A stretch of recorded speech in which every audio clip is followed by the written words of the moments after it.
Hey you guys, it's Peter, and welcome to my channel, Peterisms, where I tell stories of my life and just little things that I have learned as I have grown into the person that I am today. And I just went through both of the Melody Beatty books, and I opened them to see what the meditations were, and they both look like fantastic meditations today, but I have really, just from the titles, no idea what they're about. So, and they're long, so I don't know that I'm going to be able to get to both of them. But I think that I'm going to pick from The Language of Letting Go first by Melody Beatty. It's a sister book to Codependent No More. And the meditation, which is the whole page, is called Feeling Protected. September 26th. Feeling Protected. Our task is not a naive one of feeling safe, of living and loving in a utopian world. One woman commented that our task is making ourselves feel safe while learning to live and love in a world that is unsafe. We do not want to dwell on the dangers, for that gives power to the negative. Neither do we want to ignore them or pretend they don't exist. If we were going to sunbathe, we would not be naive about the dangers from the sun. We know that harmful rays can burn. We would take steps to protect ourselves so that we could enjoy the benefits of the sun. That is our task in recovery. This is what a woman, a helpful professional, told me. Picture a sunscreen surrounding you. Place it around yourself, not too heavy and thick so no light can penetrate, and not so thin that you are exposed to danger. See yourself protected by a sunscreen that is effective.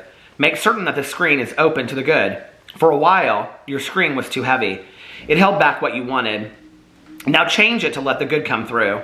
This is your screen for life in the world. See it. Imagine it surrounding you always. It wraps you in love, in comfort, in protection. No harm can enter. No negative energy can penetrate the screen. Go in peace. Go in safety. Go now, knowing that you are protected. Go anywhere you need to go. The evil has been blocked. The goodwill comes pouring forth. You do not have to work so hard at protecting yourself. You can relax and enjoy life, trusting that you are safe. Go without fear, for you are wrapped in love and protection, and you shall always be. Today I will envision myself wrapped in a shield that blocks the negative and harmful rays of the world, but it is constructed so that the good can enter. Interesting meditation, especially for somebody like me that loves the sun and wears very little sunscreen, even though everybody always tells me that I should. I just really like to get tan, so I always wear very little sunscreen, if any at all, and I know it's horrible for my skin. Coming from a father that's a surgeon, he's warned me about that for years. And my husband wears sunscreen. My best friend wears sunscreen. My best friend wears like 50 and she gets really, really tan. So she's like, I don't know that it'll stop you from getting any sun. So I don't know about that analogy, but I will say this. I understand the analogy, obviously. But years and years ago, I've talked about this on here before, and I don't know if they're still available or where to find them, but there are these meditations, these guided imagery meditations by Melody Beatty, and I had them at one point. I had them like the tape or a CD or something, and I've talked about the one where you're like floating down a river, and it's about going with the rhythm of life, and just not resisting, and it talks about like floating on this little raft, and you can feel the water and the flowers along the way, and how peaceful it is to not be resistant to life. But there was another meditation on there, visual imagery. These were like things to help you go to sleep, but they were just like also things to help you in life. And there was this one about this gold ball of protection, and it was basically supposed to, what can I say? How can I say it? It was supposed to be talking about like your higher power or whatever you believe in spiritually, if you believe in anything at all. And it was saying that like, just to imagine yourself out, I think it was outside, and above you was like this huge balloon, right? Or ball of this golden liquid that was above you. And this golden liquid could protect you from any negativity out there whatsoever. And what you were supposed to do in the morning was listen to this meditation and imagine this like liquid falling all over you and coating your skin so that it gave off this like beautiful, luminous glow, and that this coating of this golden liquid, which is basically spirit or soul, would protect you from any kind of negativity. The idea of always knowing that you are loved and that you are full of love and all those kinds of things. And I used to do that meditation all the time, and I can remember, like doing that in the morning and then going out throughout the day, and it just kind of gave me like such a positive feeling to, like it reinforced my belief in like my higher power's love for me.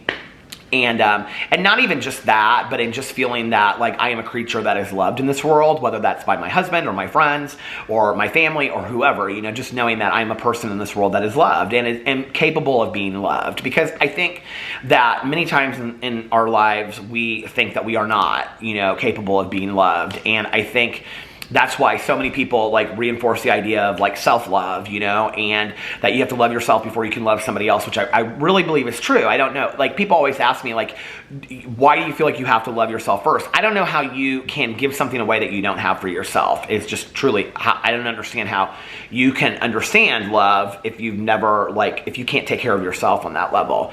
So to find some meditations like that, I think would be great. And I think to take a look at this whole like sunscreen kind of idea, you know, of what you want to get out there, you know, get out of your life, you know, or like, are you so guarded from the world that nothing good is coming in at the same time?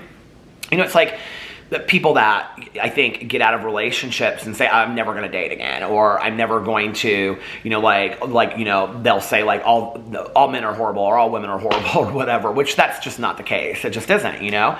And, you know, it's kind of like, but what if the next thing you meet is the greatest love you've ever had, you know, but you're missing out on that because you're not open to that. And you're so guarded, and we see being guarded as protection, which I think is true. And we've talked a lot about being guarded on this channel recently, or I've talked a lot about it in reading meditations, but when are we too guarded, I think is, you know, important to discuss as well. Because is there a time that we're too guarded from the world? You know, like I hear a lot of people say like, I'm guarded, and they look at that as like a badge of honor or something to be proud of. I feel like setting boundaries is different than being guarded. Being guarded to me means I have a fortress around me and I don't let anything in, good, bad, or either, you know, or otherwise. And setting boundaries, I think, is healthy, you know, to set like healthy boundaries in your life and saying these are the things I'm going to accept and these are the things I'm not going to accept. You know, years ago I heard this lead, and this woman was talking in this lead about that it was trying to find like a higher power, and she was kind of like really closed off to like being resistant to any ideas, you know. And this woman said to her, she met this woman on the beach, and this woman said to her, I just heard this online somewhere, it might be on YouTube, I don't even know. This woman said to her, you know, we're like on the beach, and it's kind of like being on the beach with an umbrella and none of the sun. So it's very similar to this analogy. And none of the sun is getting to you, you know, because you're so resistant to anything positive coming towards you that you're missing the sunlight of the spirit. You're missing anything positive that can come your way. And I think that for many of us that have been hurt, you know, we start throwing up these brick walls. But when does the brick wall become so high that we're the ones that are missing out on a life beyond our wildest dreams? When are we the ones that are missing out because other people have hurt us, and so we're guarding ourselves from being hurt again? I think at some point in my life, I recognize, and I say this a lot, that life is about the bitter and the sweet. Like there's good and there's bad to life, you know? And like, I think it's like the Chinese proverb of like the yin and the yang. I could be wrong.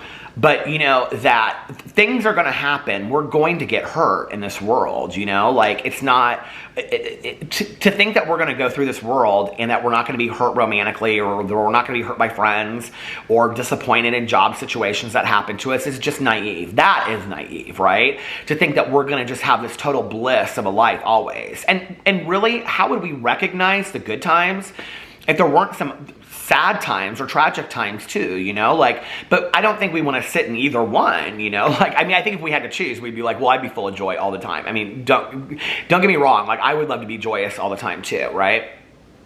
But then I think that when we recognize the truly horrible moments and the truly joyful moments, and what we recognize is that a lot of those moments in between are not just blah days, but they are days of being truly content. And like, that's one of the things I've really like noticed in the last couple years is that I was missing out on a lot of those days that just seemed like meh, like average days to me. Really what they were really good days, you know, where I was truly content. Like today, I mean, if you ask me like, how was your day? I'd say my day was good. Like it wasn't really that big of a deal, but I slept in, I had a fantastic night's rest. I woke up looking at my little Boo Radley dog who was like looking in my face. It was so sweet. Then Alex and I went to brunch and had a fantastic brunch, you know, and then I went over and I saw my friend and took her some pumpkins and took her because she wanted to go get a fountain pop. And then, you know, we drove around for a little bit and talked, and I came home, I filmed some videos, and I'm getting ready to go roller skating here in a little bit. It's been a really great day today, you know? And I don't want to miss acknowledging those good days because it always has to be a 10 or a 1, you know what I mean? So I think it's important to look at all of those, you know, in between days too, and say like, today is a really great day. It's not the best day I've ever had in my entire life. I didn't win the lottery or anything, but it's a pretty positive day, you know? All right, let's read the next meditation. The other thing I think is that when you start noticing all of the positive days that you have, like if you really took count, you would realize, well, I've realized, I can only speak for myself, I guess, from my experience, strength, and hope, that the majority of my days are actually better than I would believe them to be, you know? Like if you said to me, like, are the most of your days like super happy, super sad, tragic, or whatever, or just kind of in between? I'd be like, they're just kind of in between, you know, most days are pretty average. But when I look at the day and I evaluate the day at the end of it and I think of, well, what was this day like? The reality is most of my days are pretty like serene, peaceful, and content. Like I have really pretty amazing days, but only when I look at them individually, you know? So don't guard yourself off from the good things that can happen to you in this world. I think one of the saddest things, I was going to say the hardest things, but I think it's actually an easy thing, really. One of the saddest things that happens to many of us out there, and it happened to me at times in my life, is that we become very jaded towards the world, and we just do not believe that there are good things out there for us anymore. I don't want to be in that space where I believe that there's not good days ahead, you know? Like, I don't want to believe that. Like, no matter what situation you're going to be in, you're going to be okay. Like things are going to be better than they are today. If you're going through something really hard right now, trust me when I say this, I've gone through hard days. A lot of us have gone through hard days, and your days are going to get better. They will eventually, you know, maybe not today, maybe not tomorrow, maybe not a month from now, but you're going to be okay. Trust me on that. Okay, let's read September 26th. From the Journey to the Heart, Daily Meditations on the Path to Freeing Your Soul. September 26th, trust even the dark moments. While on a journey, life can sometimes get bleak. We were just talking about this. Dark passages may envelop us. Expect these moments. Often they come at the deepest period of working things out. It can be a time of despair, frustration, dead ends, anguish, and angst. Sometimes these moments are brief. Sometimes they last a long time.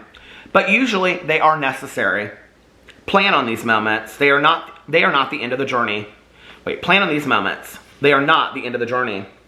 They are the passageway through the tunnel and into the light. In just a little while, go to the light, Carol Ann. In just a little while, you will feel, see, and know the purpose of what you're going through. Soon it will become clear. You will move out of the darkness and into the light. Trust even the bleak times. When you reach the end of the tunnel, then you will know why this all had to be. I think it's very much like the meditation, or the quote from Maya Angelou is, you know, it reminds me of that when you're going through a really difficult, hard time in your life, look up and say thank you because you're about to learn a very valuable lesson in your life. I think in that moment, that's really hard to do. You know, there's been some time since I started saying that quote in the last couple of years that like I've gone through a really tough time. And in that moment, I'm like, okay, Peter, like here you are, okay, where the rubber meets the road. Do you truly believe that? Where I've looked up and I've said, okay, God, I mean, like whatever you have planned for me, I guess this is it. But like that's a hard pill to swallow, you know? I think it's really in practicing what you preach and really starting to believe it.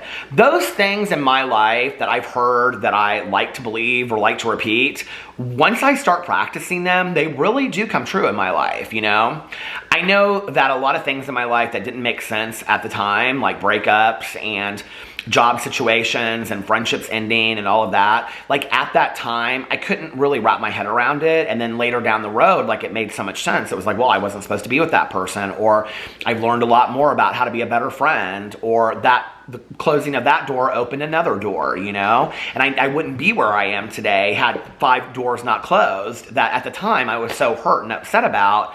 But if I had just stayed in that moment and stayed stuck and stayed guarded, like I was talking about the previous meditation, I would never have been open to what was next to come, you know? And I really do believe that life is a journey. You know, it's very much like the Wizard of Oz. I don't want to miss how the story ends. I don't want to miss new people that I'm going to meet or new experiences that I'm going to have because I get so scared and jaded and guarded. I just don't want to become that, you know? And as I'm saying this, I'm thinking there's probably at least one person out there that's like, wow, he's talking about me. Like, I've become that, you know? And if you truly asked yourself deep down inside, my mother was very much like that at times. You know, I paint this picture of my mother being very wise and, you know, caring about the world, which she was. But she was also a person that was extremely fearful. And I share some of those stories on my vlog. And very, very guarded from getting hurt by people, you know.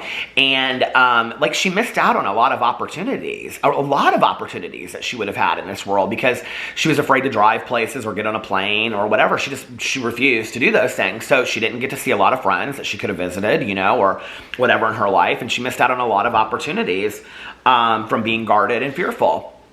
I think, like, you know, if you ask yourself truly, if I'm speaking to you right now, are you happy? I think deep down inside what you'd say is, I'm scared. I'm scared of being hurt again. I'm scared of more bad times coming my way. But you're not going to know unless you try. You really aren't, you know? It's like the old adage of you got to get back up on the horse again. You know, how do you know that the next person you meet isn't going to be the greatest friend you've ever had? At the time that I met Tanya, I was at a very kind of like sad point in my life. I was in a relationship that I was not happy in. In fact, I knew I wanted out of it and I didn't know how. And, but he made that easy on me by leaving. And, which then I turned into me victimizing and being like, oh, you know, everybody leaves kind of thing. When it was what I had kind of wanted for so long anyway. But I didn't really have any friends in sobriety. I just had like people that I worked with.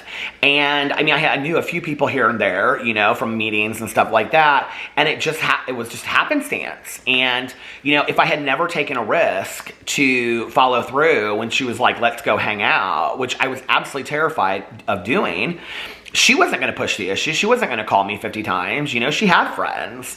But, you know, I took the risk and I ended up having the greatest friend that I've ever had in my entire life. I mean, 23 years, you know. And, you know, I think about that sometimes that I was in a position in my life at that point where I was like, don't let anybody else in. People just hurt you. You'll just get hurt in the long run. You know, you don't know these people and they don't know you and they don't know your story. Anytime that I have sat in that moment where I've really felt like somebody doesn't know me or you don't know me, and if you knew me, you know, all that kind of stuff, I am the one that ends up suffering for that. I'm the one that ends up lonely and not having anybody to talk to and things like that. Anytime, like my husband's so social. I mean, I think people know that, you know, that he always has a lot of friends and a lot of things to do. Whenever one of my friends in recovery will be like, oh, I'm having a barbecue, he's always like, babe, go do it. You're going to have so much fun, right? And my social anxiety, my fear, that dark fear always is in my head, like, well, what will people think? And what will people think? La, la, la, la, la, you know, at 48 years old. And then I go and I have the time of my life every single time, you know? So it's like, why am I choosing to stay stuck? And today I try to like go through that in my head and be like, now remember the last time you went, you had a really great time. So this time you'd have a really great time too. You just got to try, you know, you just got to put one foot in front of the other and try. You owe it to yourself. You really do. You owe it to yourself to have an amazing life.